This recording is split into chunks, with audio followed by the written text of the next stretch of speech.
okuva omusirikale wa poliisi era nga yadumira poliisi y'Emityana Alex Mwine Mukono lwe yasiiwuuka empisa nnaku omukka ogubalagala mu mukolo ogwali ku mbuga y'ekika ky'Embogo Emugulu mu Ssingo yazalira abakulu mu poliisi ebitukula anti kati tebakyava mu makubo nga beetondera be baakosa. N'olwaleero abakulu mu poliisi nga bakulembeddwamu omulungamya wa poliisi mu by'obufuzi Hassan Kasinje babukeereza nkokola okugenda Emugulu mu Ssingo okwetondera Omutaka Kayiira Jule Fred Kasibante akulira ekika ky'Embogo wamu ne bakulu banne ku jjooga eri abatuusibwako poliisi.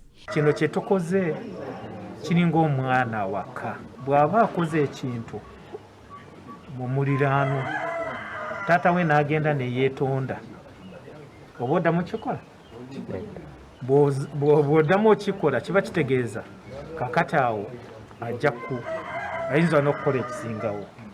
Kale ffe tulaga abapoliisi nti Inspector General avuddeyo okwetonda.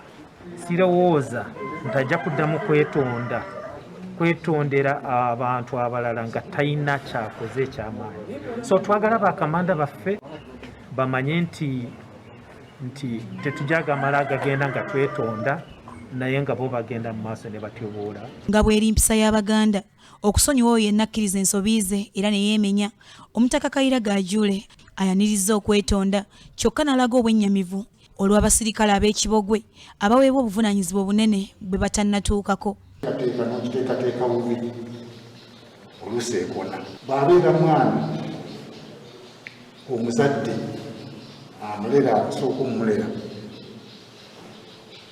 bw'otomulera bulungi oluusi yeeyisa bubi ate ekyalo eggwanga byonna ne tukola ki ffenna ne tukosebwa.